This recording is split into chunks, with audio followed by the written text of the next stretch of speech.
Dear young brothers and sisters of the new generation of Hindustan, Namaskar. In the last episode of our exploration of the true history of Hindustan, we have seen the death of about 30 million of the citizens of Hindustan, which was the richest country in the world until 1600. During the Madras Chalisa famine, the Dojibara famine, and the Agra famine. These three famines intentionally induced by the British. In today's episode, let us have a look on other three famines similarly induced or imposed intentionally by the British during their rule.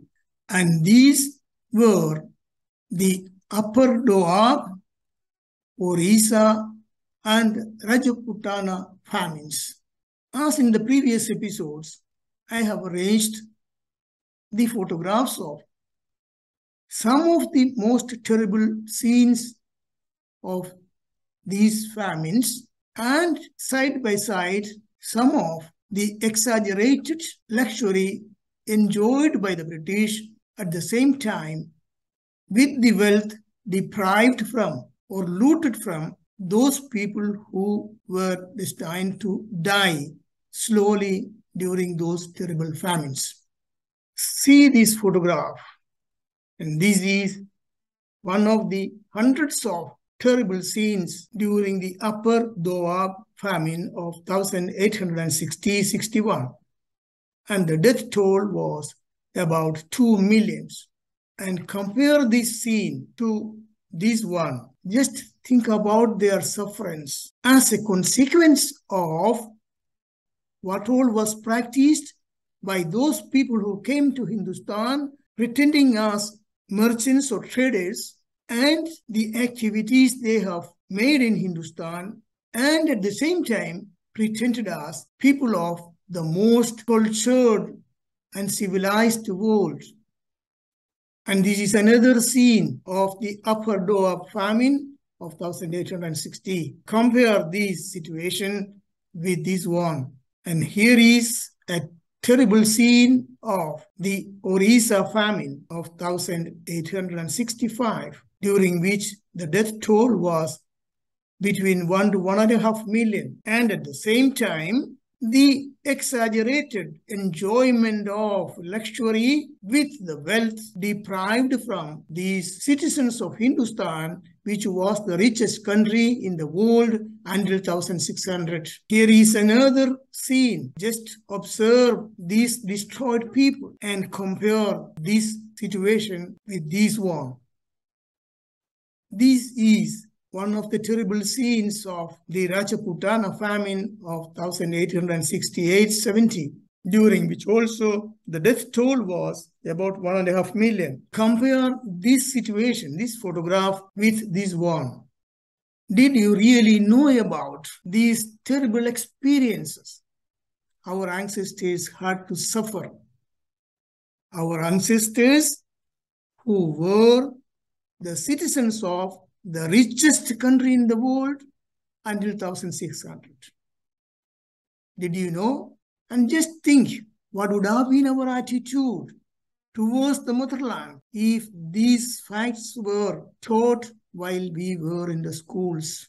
Just think. If Mr. Mallaya, the owner of the Kingfisher Airlines, if Pinarayi Vijayan, the present Chief Minister of the state of Kerala, if Mr. Chidambaram, who was the Finance Minister of the Central Govt, and if the so-called Bishop Yohanan, who is now in the United States, Bishop Alan Cherry, and many people like them, I have just cited some examples, if they knew the true history of our great nation, their proper motherland, would they have stolen the wealth of Hindustan, the wealth of the people, and privatized them? Would they have taken away the money paid by the taxpayers and deposited in the Swiss banks or invested in foreign countries?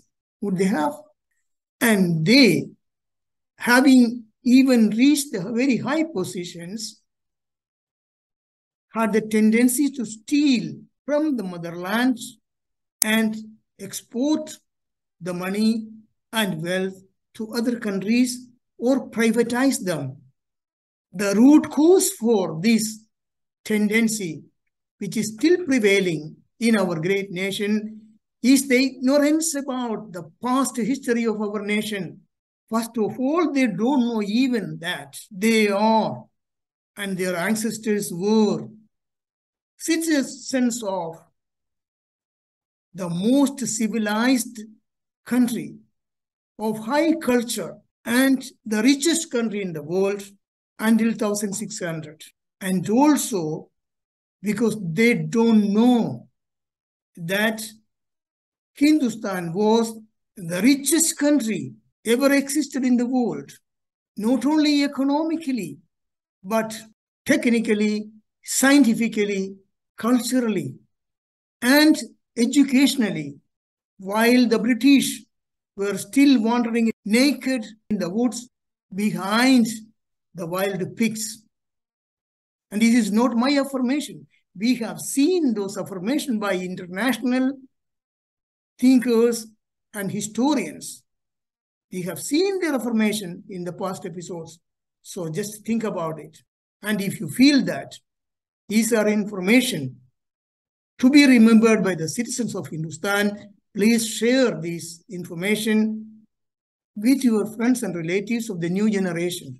You know, my dear friends, instead of exposing these hidden pages of the true history of Hindustan, if I had posted another video, how to make tandoori chicken in American style, within a day, at least 1 million people would have seen that video and would have shared to everybody whom they know. But these videos are not yet welcome by our public. My intention is not to receive hundreds of likes, share, etc. My intention is only to record or expose these hidden pages of the history of my motherland and keep it in the media before I die. So even if I pass away tomorrow, these hidden pages which I have exposed will remain in the cloud, in the media, so that it can be or it may be visualized by someone in the future. And that is my expectation and nothing else. So as I have mentioned, if you can and if you think it is useful, share these videos with your friends and relatives. So thank you very much for your kind attention to my words. See you in the next episode. Jai Hind.